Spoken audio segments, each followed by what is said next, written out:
Good evening to all of you faithful viewers of Equinoxe television. It's 6 p.m. in Douala and it's time for the news. We thank you so much for being with us tonight. Our major stories this evening, viewers. Chieftaincy crisis in some parts of the northwest region takes another twist. From phones being dragged in public to their subjects saying no to the authority, anarchy seems to be the order of the day in the northwest region or some parts of the region. We will be taking you to Bangolan, where some notables say no to their phone. They have refused to be under the rule or authority of Senator von Schaffer Isaac. Details on the bone of contention in this news edition. Plus, the issue of container scanning at the Douala port is as well far from being over. Finance Minister Louis Paul Motazi threatens other actions on Cyrus Ngo, the director of the port in Douala, if containers are not directed to the direction where SCS scanning machines are stationed at the port. Those are our lead stories, viewers. Details and more when we come back.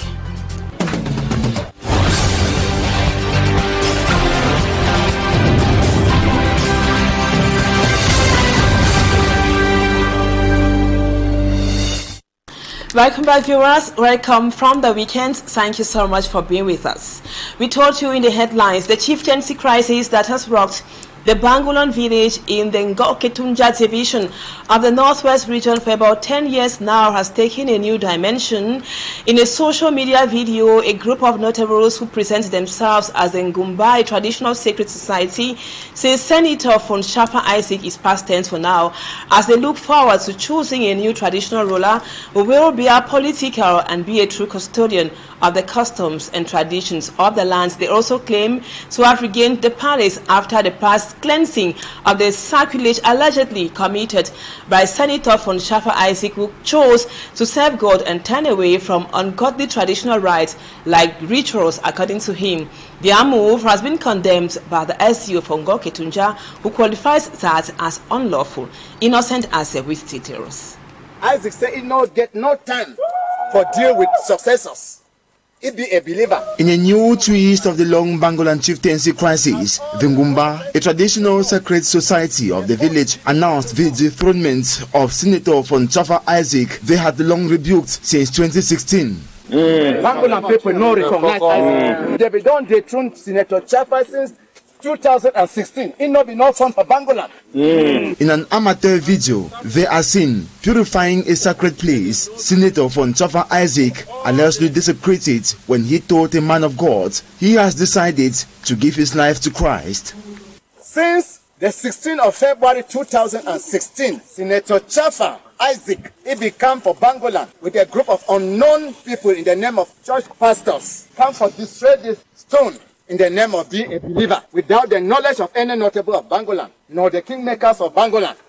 They the one make sacrifice for clean that stone, which have been decamped to one for our side. So today, Bangolan, they don't take their palace. They get for clean the palace, then they start to use the palace. At the end of the cleansing, they will then choose their new phone, who will be apolitical, live and rule in Bangolan, and protect the customs and tradition of the land. The thing will happen for Bangolan, it be out of politics.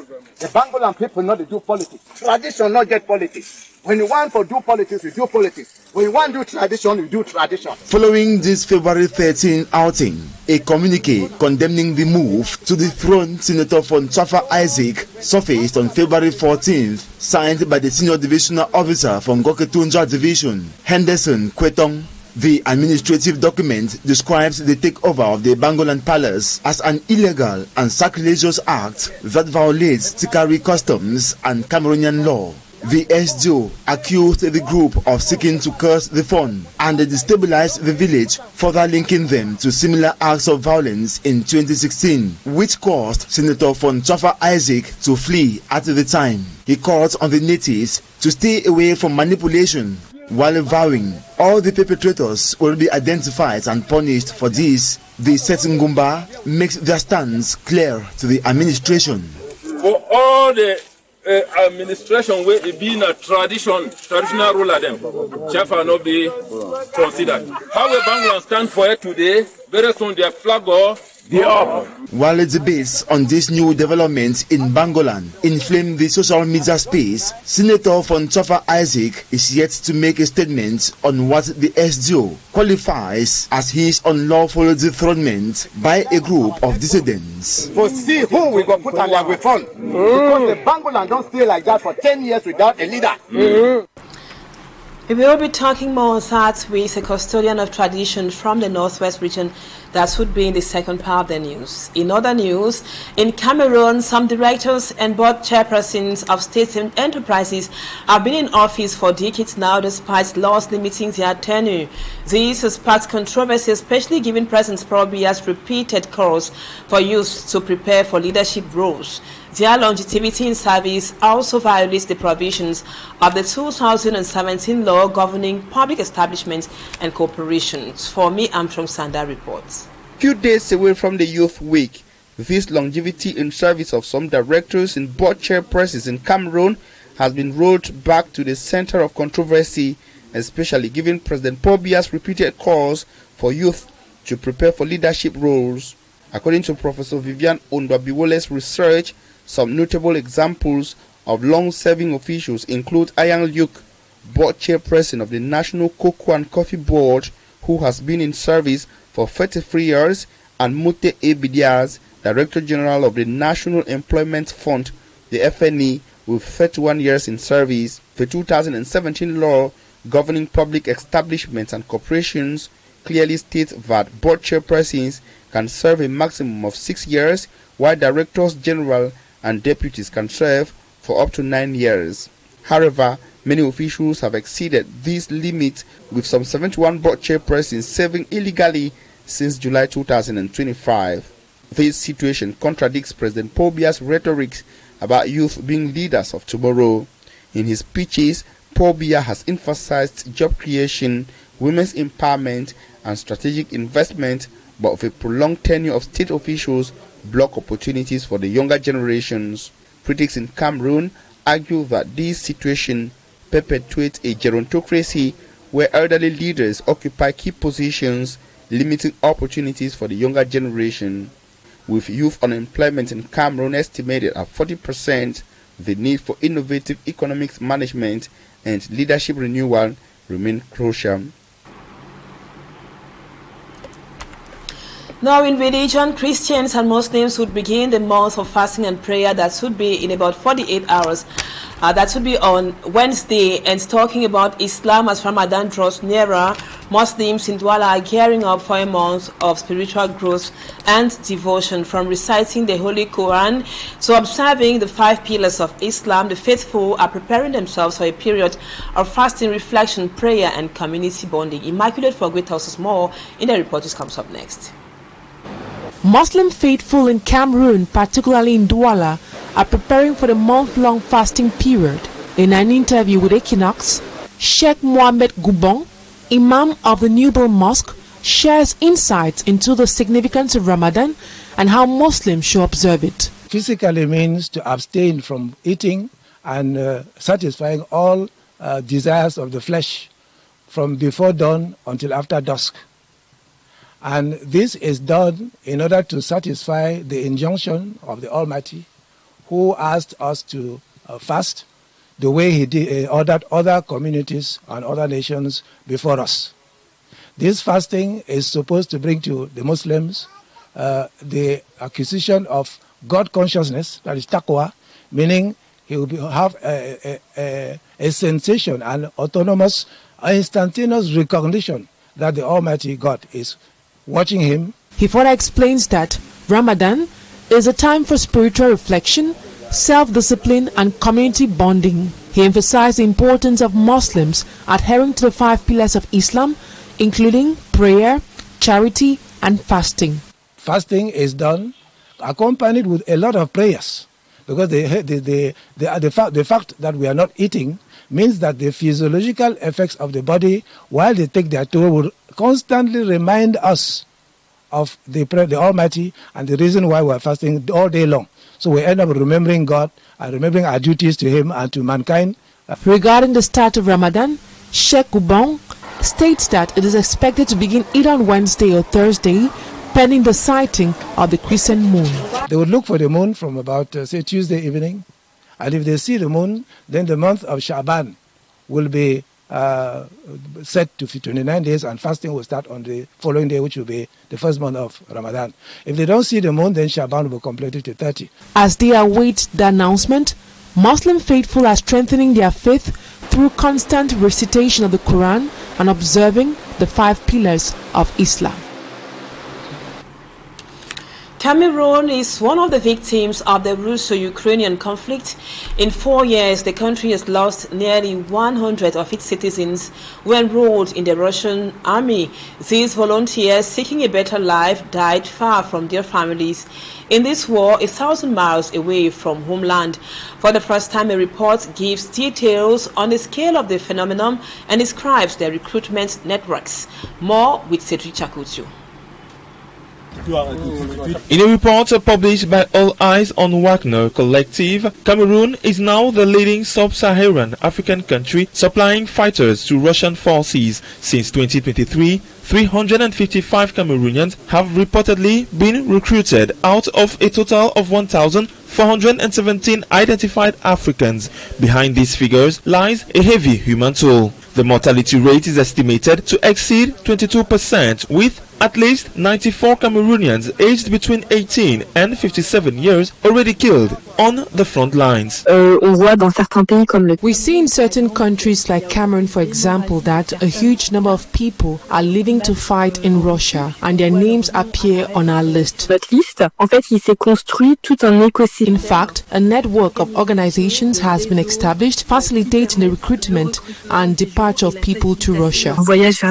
Tulu Osborne, member of the collective All Eyes on Wagner. C'est une combinaison de facteurs. Donc la première chose, c'est un facteur évidemment économique. To leave, they were offered student visas and job opportunities as butchers or carpenters in Russia. Later, they were enrolled in the army. Some recruits deserted the Cameroonian Defense Forces, all dreaming of a better life and higher wages. Renvoyer une image très positive, très belle, des opportunités qu'elle présente. Mais en fait, une majorité des gens se retrouvent à combattre. The report also outlines the recruitment channels, travel agencies offering opportunities to live in the 34 African countries affected by this phenomenon. In total, 1,417 people were recruited in nearly 4 years. 316 recruits died.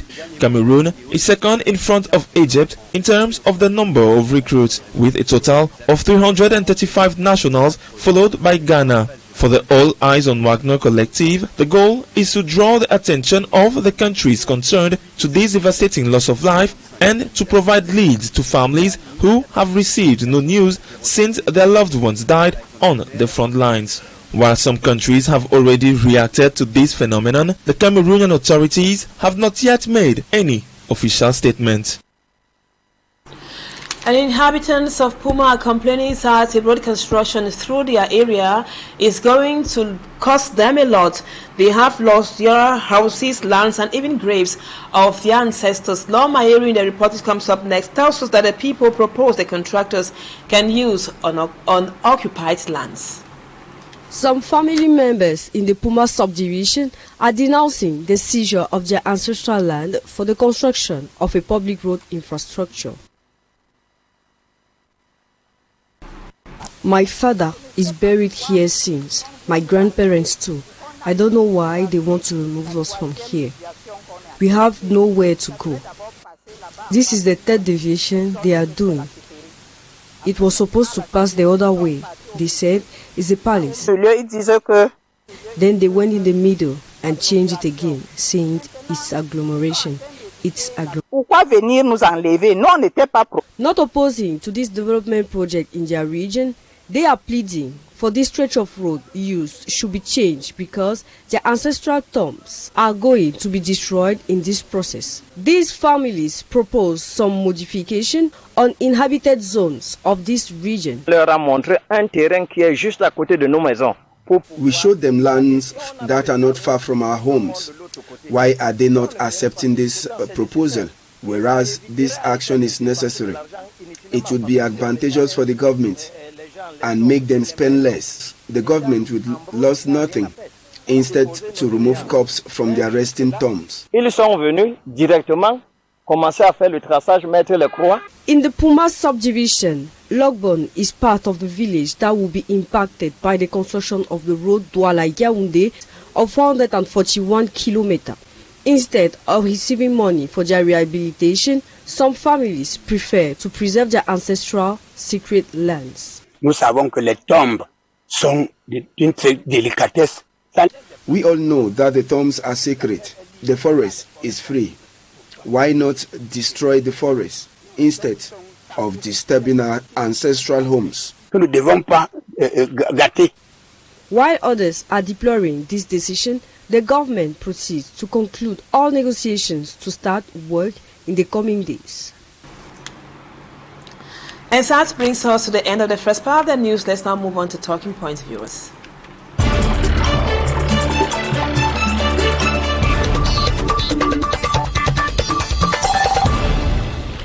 Welcome back. Our guest tonight is FAH Elvis TAYONG. He is an elite and mouthpiece of the fund of Guneku village in the Mbengwi Central Subdivision. Thank you, Mr. FAH, for accepting to be our guest tonight. Also for inviting me to Talking Point, while sending special greetings to all who are watching us, and a Happy New Year to all Cameroonians who are getting ready ahead of the twin elections and the parliamentary elections, so to say. It's my pleasure once more. Mr. FAH, you are a mouthpiece to a fund and also a custodian of tradition.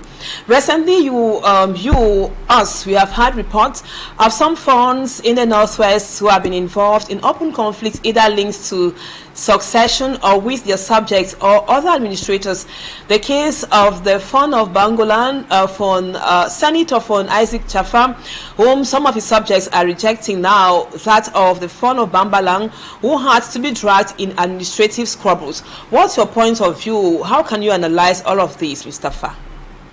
Well, I must tell you that it's really sad to realize that some of our traditional rulers, custodians of traditions, are instead found in some controversial issues in the region that is bringing about some conflict, an aspect which is not supposed to be part of our traditional rulers based on the high values and customs we have in the Northwest region.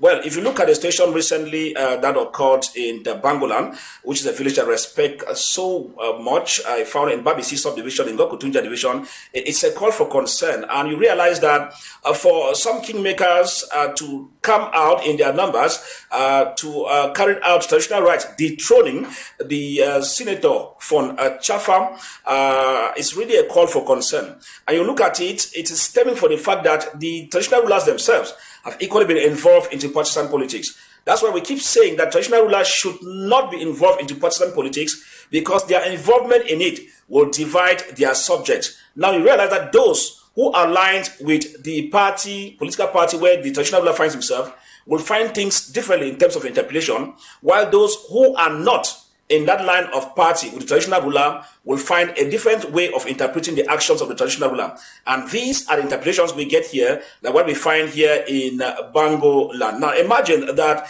traditional, the kingmakers, or the faction of the kingmakers tells you that, well, they don't want him because he has not been there for 10 years running, and he says he's not interested in carrying out traditional rights, he's the board again, and things like that. Now, these are issues that compromise traditional rulers when they get involved into partisan politics, and worse of it, into religiosity or Christianity, which goes a long way to make matters worse. So at the end of it, I will tell you that it's a bad sin, just like the situation we recorded in Bambalang, with the former president of the House of Chiefs, who could refuse giving his keys. It caused a lot of controversies. But you see, if all of them were not involved in partisan politics, I think their dignity would have been there, and it would do the community a lot of good, so that the people can align with the traditional rulers, not based on partisan politics, but based on the fact that the traditional rulers incarnate that fatherly aspect that covers all of the people in the fund of all the subjects, irrespective of which political party you belong. So these are the consequences of allowing them belong to political parties. It's really a call for concern. Thank you, Mr. FAH. Now, moving away from Bambalang and Bangolan, let's go further to the Bui, where some indigenes from So are also somehow divided on the long presence of their phone. The phone of So in Yaoundé, that's his absence from the village. They want him back to the village, especially the villagers, because you know the phone is an intercessor. But we all know how insecure the Bui division is. Now, should someone risk their life that much because of traditional values which should be protected? Yes, I think that for the people of the Saw people, it is their right, you know, to request for their traditional ruler to return to the village, because I will tell you, your subjects will feel you more when you are back at home than when you are away from home. Now imagine there are some consultations that that needs to be made, you know, when you are present at home, and just that presence, that royal presence at home, you know, it gives a different phase of traditional administration. And now, when you are away, like the fun of being in Yaoundé, you know, there are some important issues that it will require those concerned to travel over to Yaoundé, and you know what it means.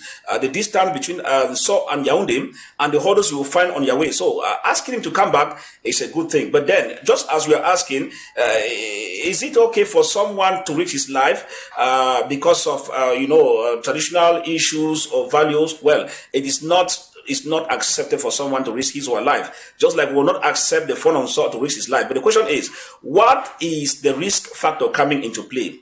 Now look at the phone of Bafut, His Royal Highness for Abumbi. You know, Abumbi, he is in the palace. Why is he at the palace?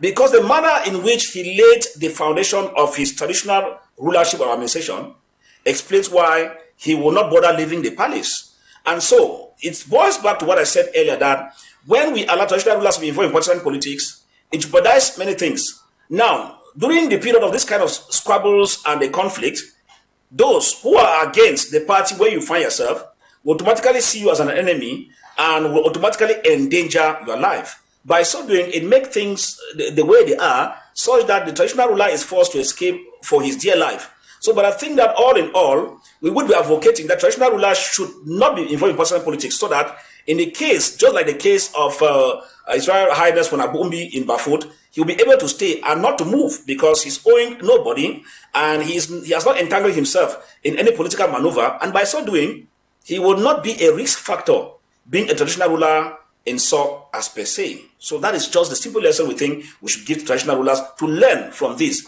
and stay off partisan politics, irrespective of how juicy it is, and stay on their track of being traditional rulers. It will do us a lot of good. From your both explanations, Mr. Fa, can we say all these lapses or public show of disrespect of customs and tradition, they are having a toll and playing down on the cultures and values of Northwesterners, cultures and values that they hold so dearly? Tell you all the lapses, you know, we just find now, they really downplay on our customs and traditions, especially of the people of the Northwest region, which is a big call for concern. And now you will realize that these issues were not happening before. Take a look, take a flashback. Some 3-4 decades ago, when our traditional rulers were not all that active in partisan politics, I will tell you that it was but normal that those of the ruling party, when they came, they moved to the palace, to the palaces. Those of the opposition, when they came, they moved to the respective palaces. But now you know it's no longer the issue. And the worst of it is that some of them of the ruling party are teleguided by some elites in higher quarters to behave the way they behave. And sometimes at the end of it, realize that even when it comes to settling disputes in the respective fondoms, you now see that that aspect of justice and equity is no longer there, because somewhere along the line, they are forced to favor those who align with their political parties than the others who don't align. And so how do you bring about justice in that kind of system? How do you put to trial somebody who is not of your party affiliate? You know, it becomes a call for concern.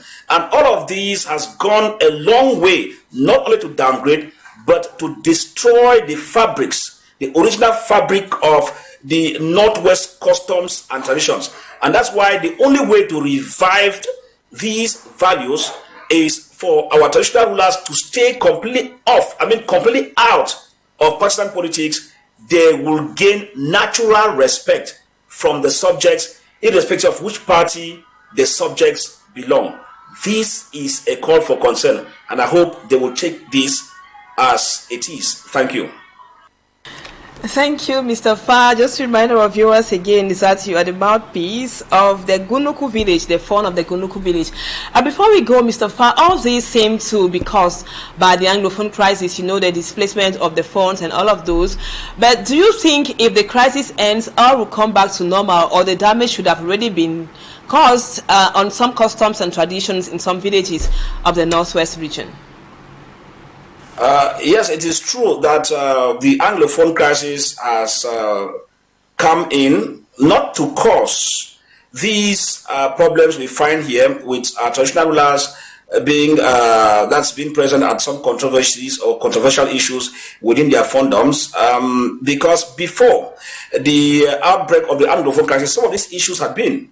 You understand that there's a village in the Mezam where the traditional ruler was lynched and set ablaze, you know, and he died. Now, this alone is really a call for concern. And you see, all of this was still stemming within the issue of partisan politics. Now, the Anglophone crisis only came in to amplify that, such that those who were equally for the disorder or the uproar what we find ourselves now took advantage of this, now to start haunting those traditional rulers who belongs to particular political party, you know. So now see that the Anglophone crisis only came in now to amplify the issue. But the tension had been before then, and I will tell you, even sometimes even in Balikumbat, we understand that we had even a traditional ruler who had problems with opposition party figures there, and you know of the famous story of the murder of John Kotem, you know. Now, all of these were caused as a result of partisan politics, their involvement into partisan politics. So what we're simply saying is that the Anglophone crisis caused this, only came to amplify, yes. But now to ask me if the Anglophone crisis should end now, does it mean that these worries or this will come to an end? No, they will not come to an end. If you want this issue to come to an end, it simply means that no elites, wherever you are, Yaoundé or Douala, should be able to drag a traditional ruler into partisan politics. The moment you drag them in, you divide the subject in the village automatically. Now, some have given fake excuses that no, you know, when traditional rulers are in the ruling party, you know, that's when they can easily go to Yaoundé, drag things and bring to the villages. No. The traditional ruler, that is His Royal Highness of Bafun, is not into personal politics. Is Bafun not developed? It is developed.